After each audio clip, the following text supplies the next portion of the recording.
Good afternoon, everyone. Chris here with Jagerbombs Fantasy Sports. Talk some DFS MLB. It is DFS MLB Happy Hour. Let's start off. We had some doubleheaders earlier today. Two of those game twos of those doubleheaders we will see in this main slate. So if you see any minor errors here on the sheet, we are looking at specifically the White Sox, Kansas City. No, everything looks good. And then we've also got St. Louis, and the Mets is not on any of the slates. I'm going to leave it up here for betting purposes. So when they get their other lineup in, it's going to update. The other thing I'm going to see was Chicago and Kansas City. I just need to confirm if those lineups are actually in for the second game yet. They are not. So these lineups you see here are game one. And then the other one is, let me just scroll down here a little bit. Arizona and Los Angeles. You will also see on the sheet here, it's down at the bottom. Maybe it's closer to the top. Can't find it at the moment. Anyways, those lineups will be in and converted over once the first game is over and we move on. So what we're going to do here is we're going to talk some starting pitchers first of all, and then we will dive into some team stacks that I like, and then look at some starting lineups and some players that stand out, and then maybe we'll put together a lineup over here on DraftKings as well for tonight. So the pitching tonight is not that great. We had last weekend, or coming out of the weekend, Saturday, Sunday is when we had all the aces. So now we're kind of getting into the back end of these bullpens. These split slates midweek makes it even harder when we get, these middle of the rotation, end of the rotation arms in here. So the pricing tonight seems a little suspect. You got Logan Gilbert at the top, most expensive pitcher on DraftKings, second most expensive on FanDuel. He goes up against the Jays, who seem to be coming around offensively, and we know they got a loaded lineup here, so I'm not really into paying that much for Gilbert whatsoever. He has been good. 111 whip, 28% K rate. Swing and strike rate doesn't really back up that, sustainability of that 28% K rate, so that's the only thing here. So I don't even think he's going to get the strikeouts in this one as an underdog as the most expensive pitcher, so I'm avoiding that. Boston's facing Houston, who is a really, really good offense. So I'm not really into paying that much for Eovaldi, although he has been good, a 108 whip, 26% K rate, 12.5% swing and strike rate. So I think maybe that K rate can be even a little bit higher. He backs up that ERA with a nice xFIP here as well. Hauser, we learned our lesson, I think, on a small slate in his last start. We were kind of forced to play him as a big favorite. He got hammered on, bringing his xFIP down to 406. So that regression has hit him a little bit. Sub 20K%. I don't like, and then it's sub 10% swing and strike rate. There's not a lot upside there. Facing Atlanta, don't like facing that offense either. So he's out of the question. Then we got Merrill Kelly, who's facing Los Angeles as an underdog. So I'm going down the board here. I'm going to go a little bit balanced with my pitching tonight, and I am looking at Jameson Taillon and Tyler Anderson as my top two guys. I'm just going to get back over here to the comments here. Robert, welcome to the show. Thank you very much for tuning in. You're on a 2-show watch streak here. Thank you very much. I really appreciate you tuning in. So yeah, Taillon for me, he's not someone that stands out completely, when looking at statistics. He's got some regression maybe coming. The xFIP's a little bit, about 0.75 runs higher than his ERA. He's got a 19.4% K rate, which is a little bit below average. So I don't think we're going to get a lot of K strikeouts here. I think the upside's very big, but I do like the floor. He's a minus 229 favorite. He's got that win expectation. He's probably going to go 5-6 innings. I believe he has done that. We'll go over here to our DraftKings build. Yeah, so it's kind of 5, 4 2/3, 5, 4 2/3, 6. So he's gone into the fifth inning in every single start. He's gone into the sixth inning in each of his last two starts, and he has not allowed more than 2 earned runs in any start. So while he doesn't have that K upside, the floor is very solid here. I really like it. And just even for GPP tonight, we're really kind of limited. I mean, if you want to go off the board a little bit, you can definitely spend up here, because I think most people are going to be sticking to this mid-range. And then we got Tyler Anderson. He got roughed up in his last start. I think that was Sunday Night Baseball against the Phillies. But before that, he had not allowed more than 2 earned runs in any start. 4.40 ERA, 3.95 xFIP, so just only a little bit better in terms of the xFIP. But the safety is there as well, 1.12 whip, so he's not walking a lot of players. He's not giving up a lot of hits. He has an average strikeout rate, which I think can be higher based off of the 14% swinging strike rate. So I definitely like that. He does give up a lot of fly balls, so that's where the home run can get him every once in a while. But he's facing Arizona as a minus 200 favorite. Arizona, while they have been fairly good lately, Ketel Marte is not in the lineup tonight. So that's one bat that's out. And then we go look at their splits on the season. They've got a 281 WOBA, 79 WRC plus, so that is 21% below average versus left-handed pitching with a 25% K rate. 84 WRC plus on the season, and there's that power that we were talking about. But most of that power comes against righties. So I'm more concerned about Arizona against righties. So Tyler Anderson, I think, gets in a nice bounce back spot here tonight. He is the top projected pitcher over on DFSR. And if anyone wants to see some of these lineups, I'm going to pull up what the DFSR lineups are looking like as we head into lock here. But for me, over here, I've plugged in Tyon and Anderson as my top two pitchers. And then I'm going to do that over here on the optimizer as well. And just with the DraftKings optimizer on DFSR, you have to lock two plays or lock one and X one. You got to make two decisions to get that up, and that is a DraftKings policy. So we're looking at a lot of San Francisco in here. But for me, the way I'm going in terms of my bats, now if you want to get more bats tonight, definitely consider Keegan Thompson as a top value pitcher at 6,800 on DraftKings as an SP2. The only issue here for him, and if we go look at his game log here, he has not, as they're working him into being a starter, he has not gone over 61 pitches in any of his starts. 42, 45, 39, 48, 56, 46, 54, 61. So they've been really keeping him around that 50, 55 mark. They allowed him to go up into 60, over 61 against San Diego. That only ended up being 4 innings. He gave up 5 hits. It still wasn't a bad start. He only gave up 2 earned runs. He got hurt by that one home run in there, but he didn't get any strikeouts. So it's just, there's a lot of risk in there with him. But if normal progression is there when they're trying to stretch out these starters, we can likely see him get up to that 70 to 75 range, which could put him into that 5 to 6 innings range. Maybe not 6. It would have to be a perfect start. So not really there for me on FanDuel, but on DraftKings today, I'm there, probably more for GPPs because of the risk of that pitch count. But I believe, we're looking for about 14 points. If he can get up to 14 to 18 points, I think that is awesome value because it's going to get you more bats in there because the price differential between Thompson and, say, Keegan Anderson here is about $2,000.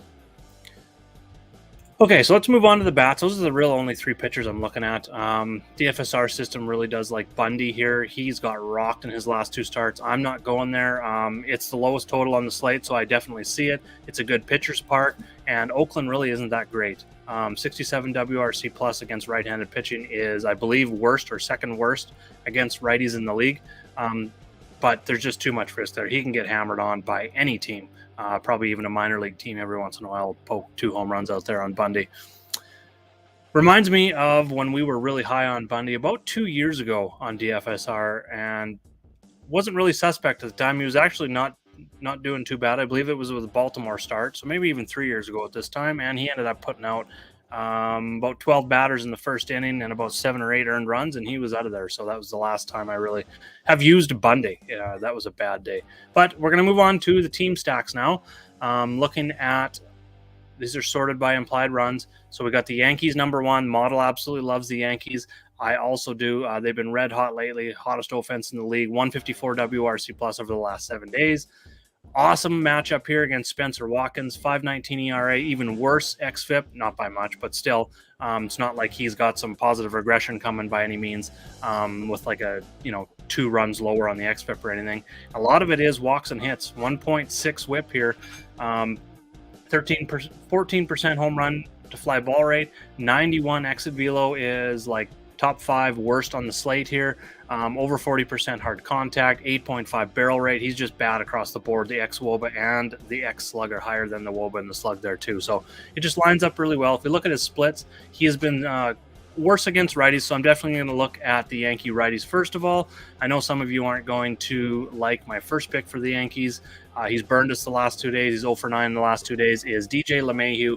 But when we're talking Aaron Judge, Rizzo, Stanton at their prices, getting LeMahieu, who gets to hit at the top of the lineup, likely gets 4, possibly even 5 at bats tonight at 4,600, as the team that has the highest projected run line here $4,600 is a great price at on FanDuel. We can play with 3 different positions here.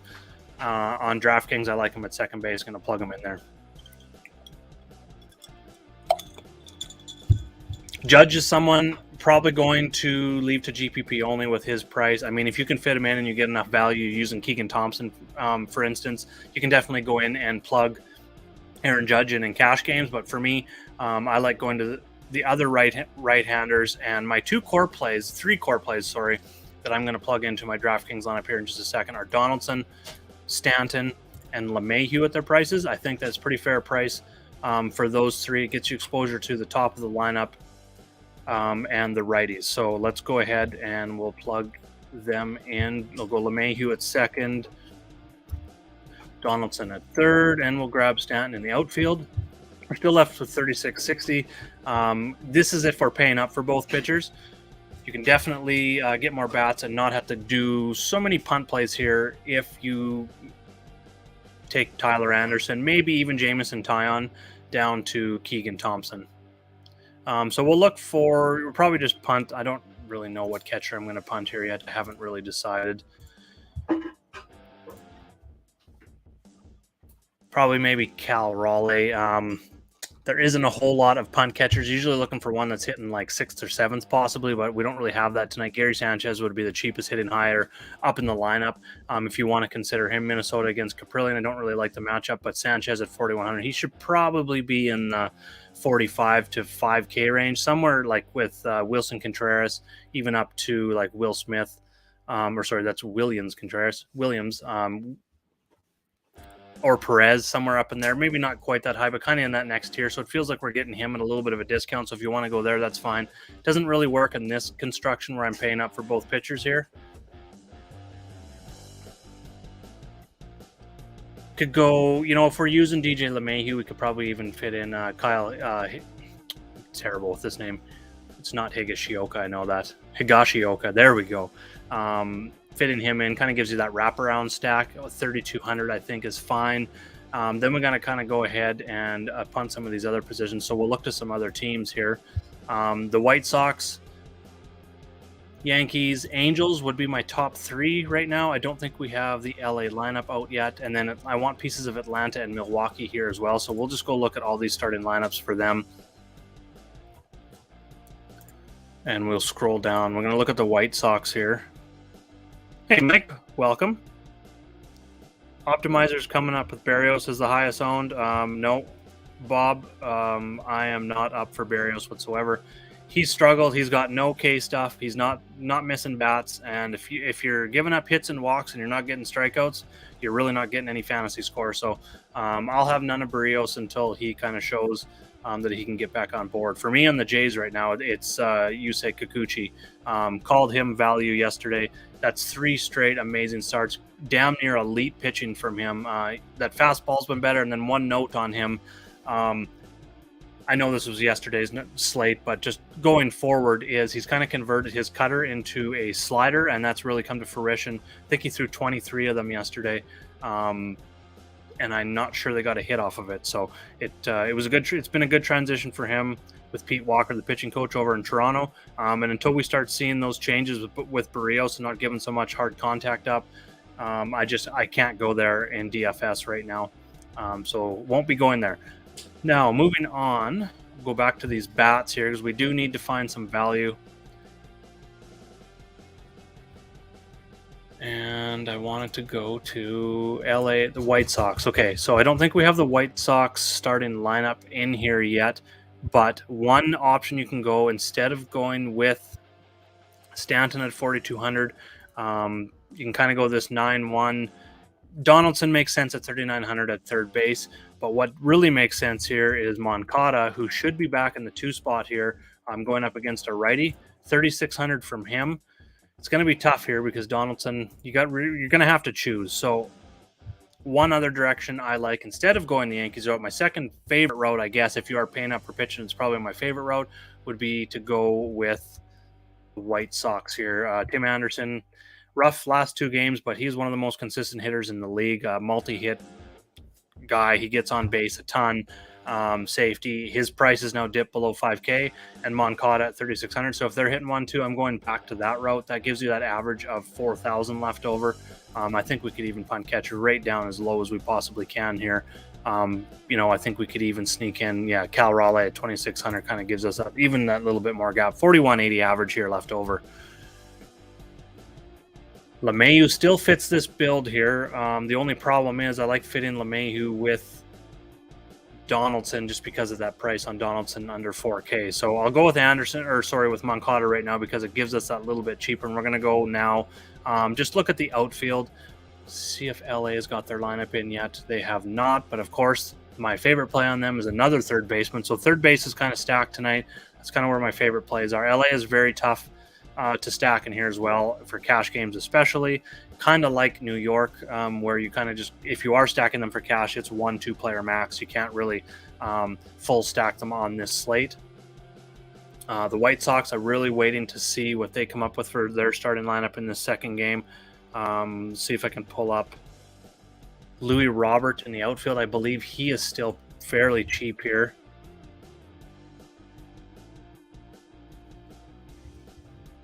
Here we go, 4,600. So that makes sense if you're going with the White Sox there. If you want to go with LeMahieu at the top of the lineup. If you do not, if you're not into LeMahieu, Polanco at 4,500 makes a lot of sense. He's been much better from the left side. Again, I don't like this matchup a whole bunch versus Caprillion, but Polanco has been much better from the left side. So that kind of gives you a core there. And then we kind of want to look for some outfield punts here. So we'll just go right over to the outfield tab. And we'll scroll down. We got to sort this again. So we'll come down here. I think Ortega makes sense at 2,700. He's leading off for the Cubs. Now, I don't know if that is there. Yes, that is. So we got Ortega, Contreras, Happ. So I think we can get a piece of the Cubs here for value as well.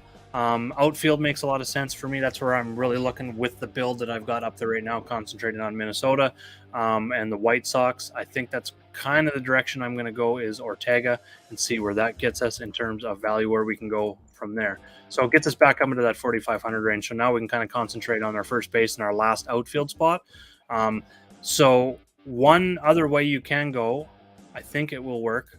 You can take Polanco back out and get some Yankee exposure in there again, and kind of go Rizzo and LeMahieu. Punt Cal Raleigh. I think I'm just going to punt as low as possible starting catcher as I can, and I think I am going to go with paying up for catcher because I do like what we've come up here.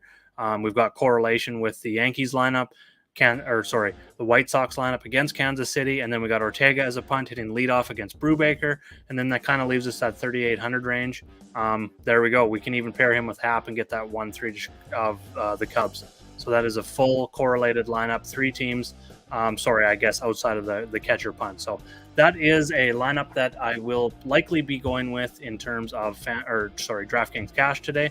It's going to be fairly similar on FanDuel as well, except for Chicago is still going to be. So I'm going to come back over here for anyone that is not on the video right now, and we're going to label this Cubs team as our value team of the night. I think they can get some runs there in that game. They're just very cheap, and Ortega 2,700 just kind of fits if we want to get exposure. Now, you can definitely come in here and switch this around a little bit, like Tim Anderson 4,900. You can go with a lower shortstop and possibly now go with the Yankees. Maybe you wanted to get Louis Robert out there and you wanted to get Stanton in this lineup as well. You can still go ahead and do that. Shortstop, I think I would probably go with Brandon Crawford. Makes a lot of sense at 4K, going up against Cool in Colorado. I mean, I haven't touched on any of the Colorado. I'm just not really there on the Coors game tonight, but if you're going there, I know the DFSR system absolutely loves it. It's going back to a 4 or 5 player stack on DraftKings and a 4 player stack on FanDuel of San Francisco. So it's definitely, I'm just not there. I'm kind of going off. I'm hoping that the San Francisco Colorado game is a little bit high owned, and I get a little bit of leverage with the Yankees as well as the White Sox, possibly the White Sox with their, I think they're winning right now, but that top of the lineup really hasn't been as productive. A lot of their runs have been coming from the bottom of the lineup, so I'm hoping that kind of sways people away from them, more on San Francisco, Colorado. We get a little bit of leverage there as well. I am only running one lineup tonight, Yes, I see the White Sox. Oh, San Francisco just came out as well. So they're running La Stella and leadoff. So, I mean, you can definitely punt them. La Stella there at second base. So that changes things for me dramatically here. I do like La Stella. 2,100. I mean, just punting the leadoff hitter and Coors at 2,100 is just, it's a no-brainer for me. You can also go back to Belt. I think I am just warming up to San Francisco quite a bit here. Moncada and Tim Anderson, I like. There's the White Sox. I've seen it pop up. My sheet takes just a little bit longer. It does update automatically. So we've got Angle, Moncada. So Tim Anderson is out, so we can go and just pull him right out. Maybe we will go with. I want to get Moncada in there. That price for him just makes a lot of sense in here. So shortstop. I guess we could probably, you could get on Bogarts. He's been absolutely amazing. Yerkudi has not been great. He does not strike out a lot of guys. So I think Bogarts is looking at probably 2 to 3 times getting on base, whether those are walks, whether those are singles, doubles. I just think the floor is there for him. So I think we could definitely go that route at 4,800. I also don't think we possibly need to punt Ortega here anymore. I think we can go with that San Francisco stack. We can go with Stanton. You can probably even get Judge in there now with these top bats that are out there. You probably don't even need to punt your catcher anymore if you don't want to. But definitely San Francisco, the White Sox, and the Yankees are the teams I'm going to be building around. I'm going to finalize these lineups once I get off the show here. I'm going to look at some prize pick stuff here in a second. And then I'm going to bring up my betting site and just go over my top bets. For anyone that is here that is not a member and you are wanting to come in and give us a try, I'm just sharing a link in chat right now. That is our free trial link to Discord. You can get in there. We have a few channels open for you. Atlanta, yeah, Mike. I actually have Atlanta labeled as a GPP play here. Going up, that is a game I think can be some sneaky overs. I think the over is at 8, maybe even up to 8.5 now. I know I seen Dobb locked it in earlier at 8. The over, I seen it at 8.5 just earlier. I don't know, just before I got on here with the show. I think that's a sneaky over in terms of betting. I like that here. And then GPP stack for sure. I'm not using them in cash. I'm not using Milwaukee, Atlanta in my one lineup. But for GPP, I have them both labeled. I think that's a good game stack here. You've got Tucker Davidson, who got roughed up in his first start. He hasn't even been great in, I think, 3 of his 5 starts at AAA were also really not that great. So I like targeting him. And then we go up against the Atlanta bullpen. Has been pretty good here. So I probably like the Atlanta side probably a little bit more against Hauser, who got roughed up in his last start. He's been pretty equal in terms of his splits as well. Neither pitcher. It's tough, but I definitely like that as an over. I think it could be sneaky, especially with the Colorado slate, with a game in Coors. San Francisco's going to see ownership, and then probably you're going to see the Yankees with ownership.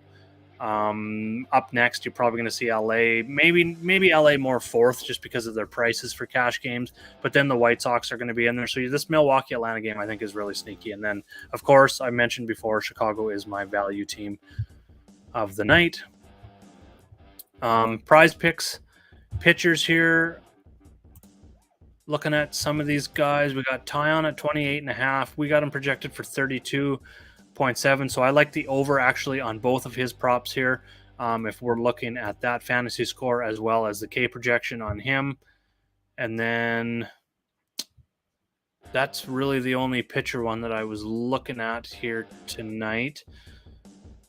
The under on Hauser on his fantasy score was another one that kind of stood out. I don't think I'll be going there, though. And then in terms of hitters, looking a lot at San Francisco, probably over on Jock and Belt here for San Francisco.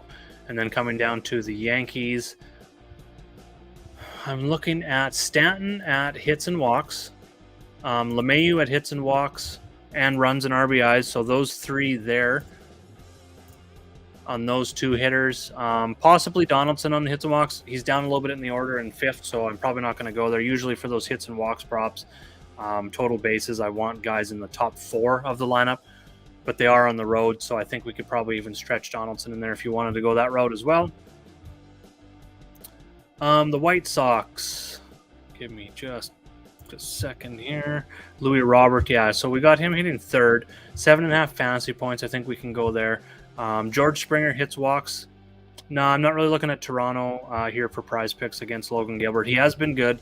I don't like him as a pitching option against Toronto, but I don't really like Toronto as a hitting option against him. So I'm just kind of fading that game altogether. I think Milwaukee, Colton Wong, I think I like the runs, RBIs, plus the hits, walks, both of those. And I guess if you're going with those two, you might as well go fantasy score on him as well. So there's a few props that I like tonight. You can mix those into Vegas props as well. They're usually right along. It just really matters when if you're not talking prize picks or underdog fantasy, those kind of prop fantasy sites, and you're talking actual betting props on the books. The really only thing that matters in terms of comparing to the picks that I've made here on the show to those prize picks plays is looking at the juice that the sites are offering on those props. So if you have any questions, make sure to hit me up in chat over Discord, in the MLB chat, in the all members chat, trial members chat if you're new in there, on Twitter at Jager_bombs9. Check us out on Facebook, Twitter, Instagram, as well as TikTok. Just search for Jagerbombs Fantasy Sports and you'll find us.